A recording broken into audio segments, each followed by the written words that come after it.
Hello viewers, I'm your host Uzma Jafri with another episode of South Asia Focus. Let's begin the show.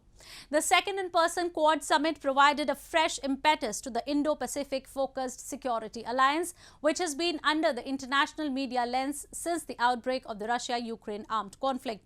The leaders cleared the air around the growing speculations of a fallout in the grouping following contrasting individual stances vis-a-vis Russia. They reaffirmed Quad's commitment to a free, open and inclusive Indo-Pacific and committed to further strengthen the multilateral platform in coming times. The top leadership of the United States, Japan, India and Australia met in Japanese capital Tokyo for the second in-person summit to review the current progress of the Quad grouping, discuss the ongoing political developments and to lay out a future roadmap in the backdrop of the prolonged Russia-Ukraine war. The meeting that was scheduled weeks ago welcomed a new face in the name of Anthony Albanese, the new Prime Minister of Australia, who was elected just hours before the meeting. And like the previous meetings, this summit too focused at achieving inclusivity in the Indo-Pacific and upholding the principles of sovereignty, territorial integrity and peaceful resolution of disputes. Indian Prime Minister Narendra Modi, who has consistently faced media scrutiny for the Indian government's neutral position in ongoing Russia-Ukraine war, highlighted the country's principled position on the need for cessation of hostilities, resumption of dialogue and diplomacy.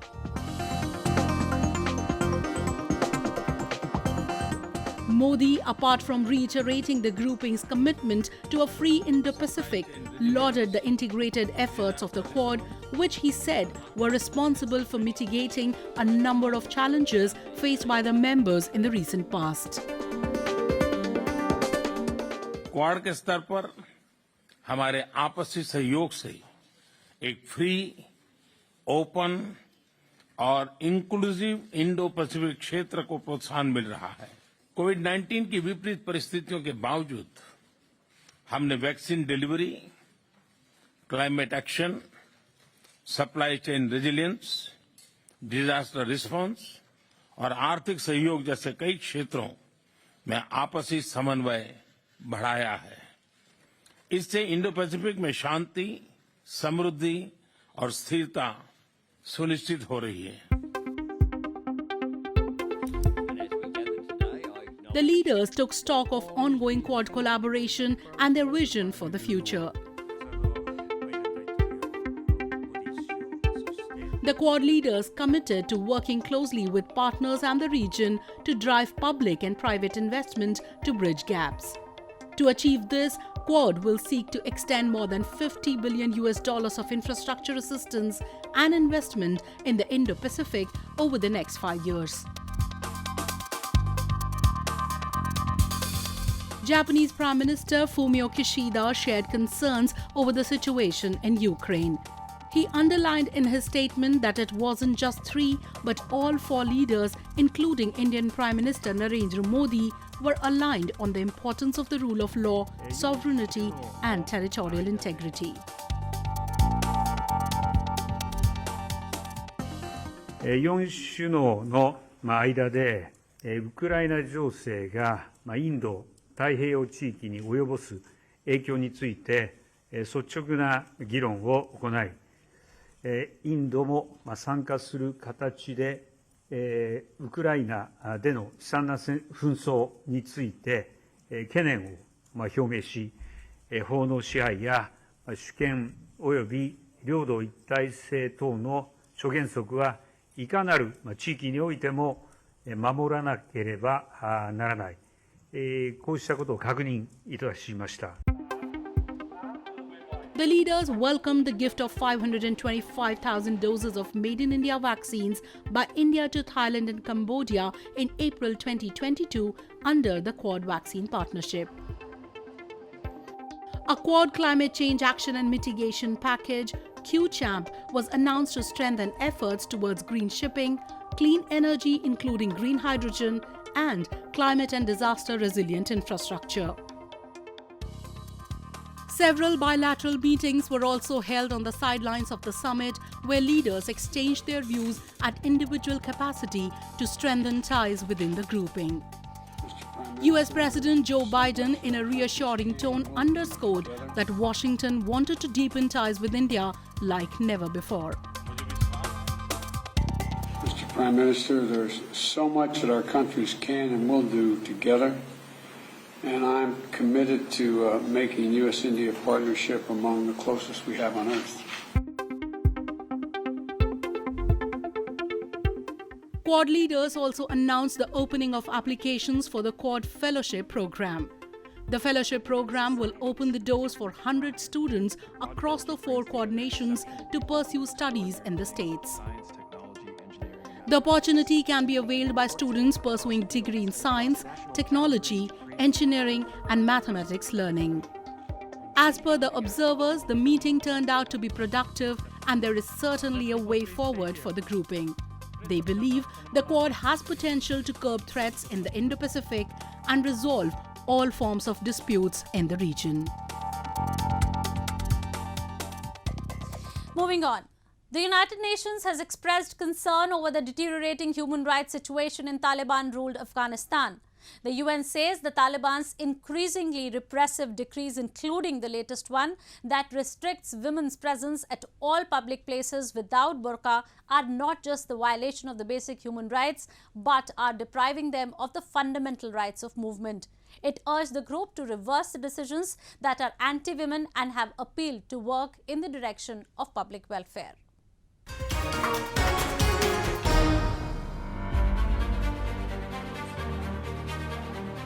This is the 21st century Afghanistan.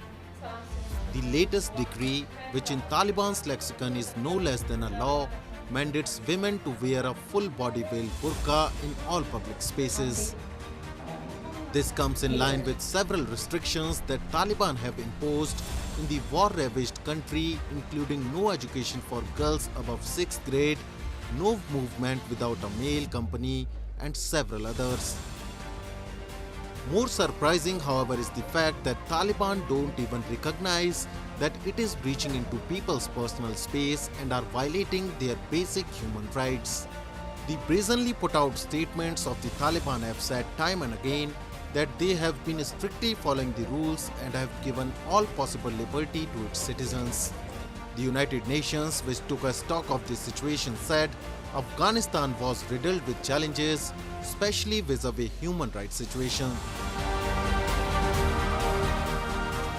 Afghanistan is facing a plethora of critical human rights challenges that are having a severe impact on the population. I urge the authorities to acknowledge the human rights challenges that they are facing and to close the gap between their words and their deeds.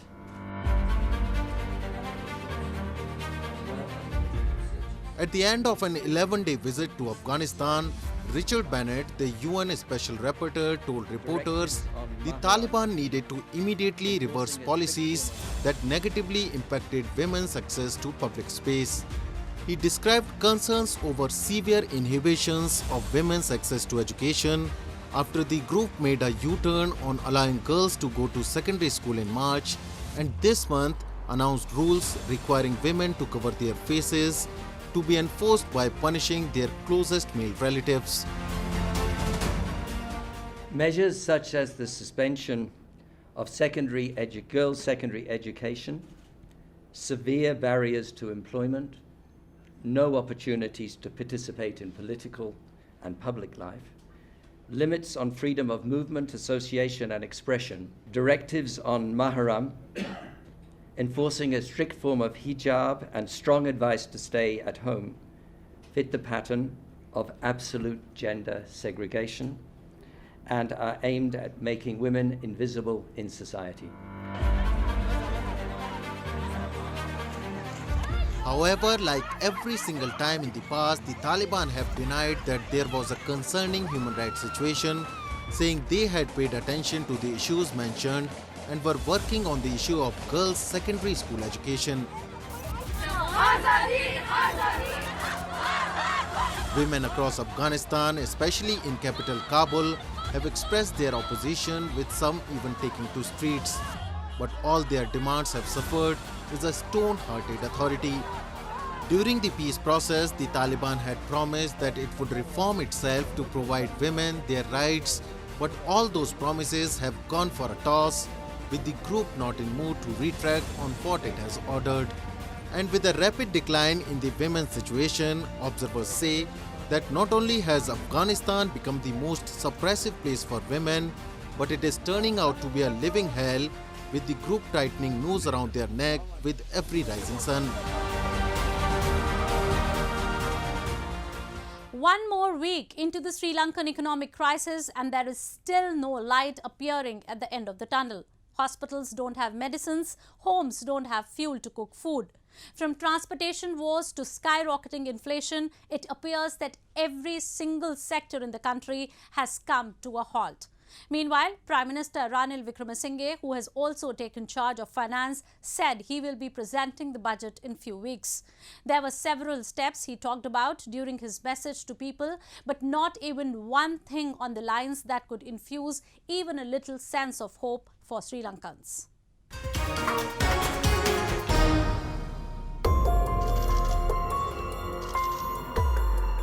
Ranil Wickremesinghe, who was appointed the Prime Minister of Sri Lanka in a knee-jerk reaction to the growing anger in the island nation a few days back, will also be handling the country's finances amidst the worst economic crisis the country has suffered since 1948, and which doesn't seem to be getting better in weeks or even months.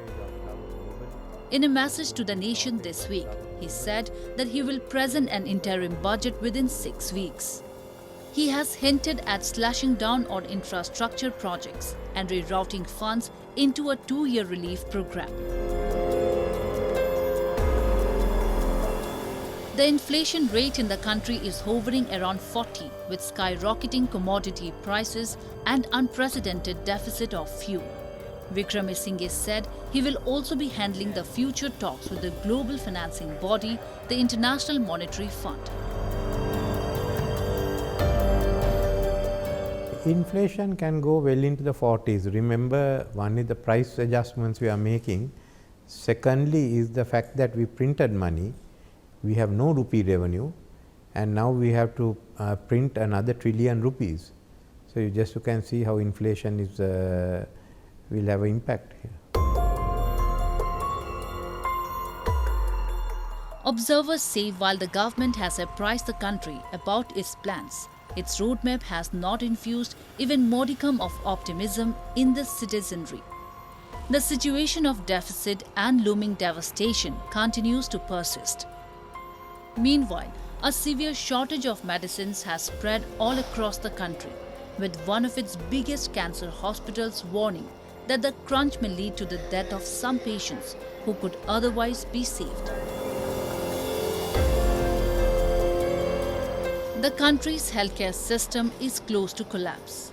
It imports more than 80% of its medical supplies, but with foreign currency reserves drying up during the crisis, essential drugs are disappearing from shelves. As a government hospital, we depend on the government supplies. So sometimes even in the morning we plan for some major surgeries which we may not be able to do it on that particular day, as it is not there. So it will it's very bad for the cancer patient, because the cancer will grow and has a bad effects on the patient outcome. There has been no change in the images that truly define the gravity of fuel shortage in the country. People this week too were seen pushing their vehicles as they waited in lines to petrol stations, and women sat on pavements with plastic containers, waiting to buy kerosene for cooking.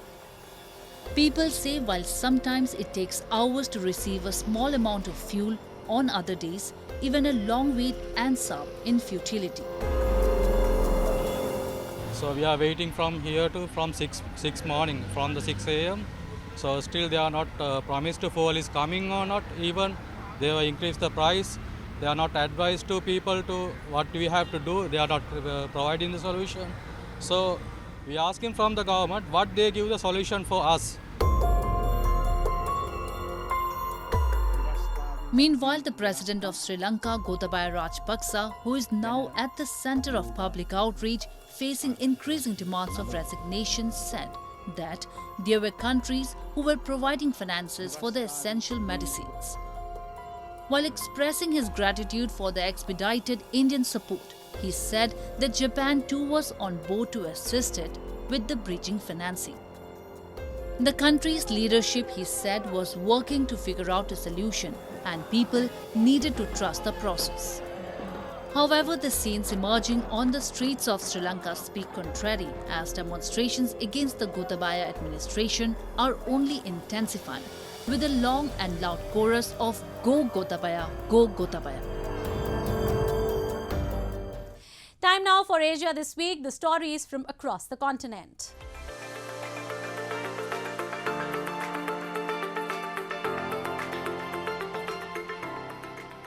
Pakistan's mango farmers are expecting a 50% decline in yield this year as ongoing heat wave and water shortage continues to batter the country.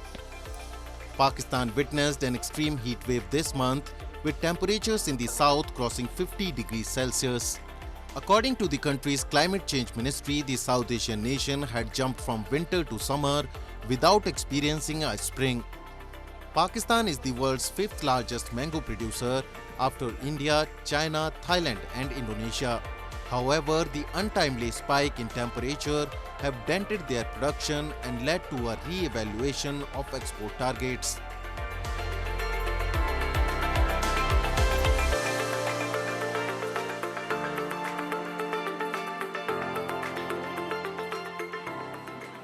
Gundam plastic car models are popular around the world. Their resemblance to real automobiles are commendable. A hobby show was held recently in Shizuoka Prefecture, where these models were at display for the general public. Due to the pandemic, after 3 years, a large gathering attended the event. In 60th edition of the event, around 80 companies and 2 organizations exhibited their products. The Shizuoka Model Association is a group formed by Shizuoka-based manufacturers such as Tamiya Incorporated and more. They have worked hard to make Shizuoka city famous as model capital of Japan. When hobby shows began in 1959, Japanese plastic models did not compete to American products. Now, however, Japanese manufacturers produce most new products, and their products are one of the best in the world, with good performance, low cost and strong sales.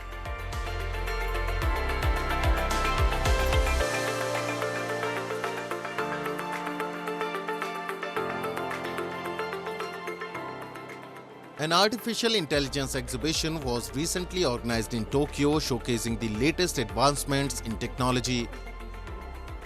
Software companies developing artificial intelligence exhibited their technology and inventions to guests and visitors hoping to grab a bigger business opportunity.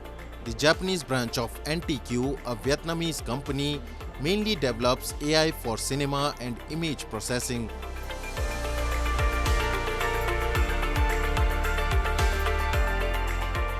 テクノロジー自体は、グローバルどこに出しても正直変わらない、クオリティまで来ているっていうところはベトナムも、他の国に関しても自負をしているところではあります。その変わらない技術の品質を、日本人よりも安い人件費を使って作れるっていうところが、日系の企業の皆様にとってはかなり大きなメリットになるかなというふうに感じております。It is the technology that analyzes the kind of bread by processing image of various shapes and color. AI technology recognizes difficult shapes of breads and cakes. This is Japanese chess shogi. Hirose has been developing AI technology for shogi battle simulation before artificial intelligence became common. In Japan, shogi matches between professionals, human and AI is paid attention. With the world slowly transitioning towards digital transformation, artificial intelligence is creating and expanding opportunities for the future.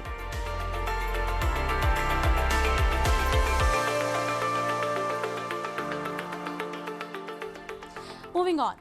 There are different ethnic communities in Nepal who follow their own traditions, cultures and festivals. Today, we will take you to show the cultural extravaganza of Kirat community, which recently celebrated the Ubhauli festival.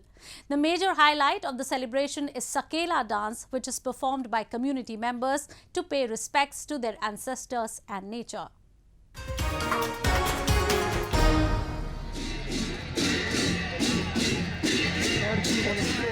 People from Nepal's ethnic Kirat community gathered in large numbers in capital Kathmandu to mark Udhauli, the day when people across the country mark the beginning of the Nepalese New Year. Donned in traditional attires, beating drums and cymbals, people gathered in a ground to greet each other with Sakela dance, a unique dance performed to please gods. They participated in different activities that also involved the imitation of birds and animals. Udhauli, which is celebrated every year on Baisakh Salka Purnima, also marks the setting off of farming season and the arrival of summers. Ubhauli पर्व भनेको चाहिँ हामीले जुन अन्न बाली हामी सुरु गर्छौं त्यसलाई उभौली पर्व माथि जान्छ अनि त्यसलाई चाहिँ हामीले एउटा कुलपित्री अब हाम्रो देवाली हो यो है हामी सबै अन्न बाली कोदोको जाँड यताउति चढाएर आफ्नो भस विशाख पहिचान देखाएर आफ्नो मौलिक देखाउँछौं हैन मौलिक हक हामीले हक हित चाहिँ अब लिदै आइयो पहिला त्यस्तो थिएन अनि अहिले जुन जाति सबैको चाहिँ अहिले कुल पूजा हुन्छ नि हामी यो कुल पूजा कुल देवता हामीले सम्झेर हामीले उठान गरिरहेछौं अनि हामीले जुन हाम्रो अब अहिले अन्नबाली छर्ने बेलालाई उभौली भन्छौं अब मंसिरे पुर्ने हुन्छ त्यसलाई चाहिँ हामी अन्नबाली काटेर ढुकुटीमा राख्छौं त्यसलाई उधौली मानिन्छ अनि अहिले अन्नबाली राम्रो फलोस् हाम्रो लालाबाला राम्रो पढोस् उन्नति प्रगति गरोस् भनेर हामीले यो गरेको छौं. The festival is an annual tradition which suffered a halt of 2 years owing to the curbs imposed in the country following COVID outbreak. People also worship their ancestors and nature, seeking good health and a good harvest. They hold a strong belief that if their ancestors and nature is not worshipped in the prescribed manner, then they are bound to face their wrath.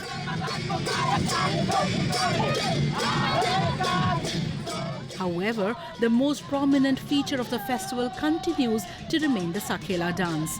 People say the festival had lost its charm when the devotees were not allowed to perform dance due to COVID.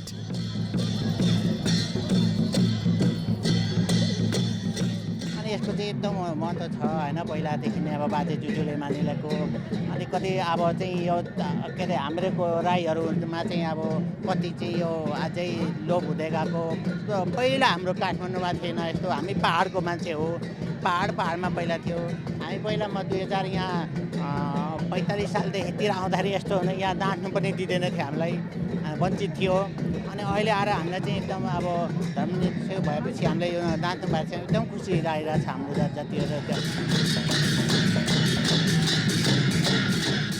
Earlier, people would climb mountains following the celebration of the festival to avoid summer heat, but the practice has gradually waned. The rituals of Sakela dance, however, are performed exactly the way they used to be in earlier times.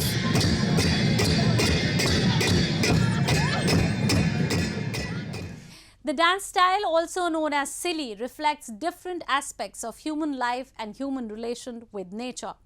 This dancing ritual starts with Chula Puja, which is essentially the worship of kitchen. With that, we come to the end of this week's episode. See you next week. Goodbye and take care.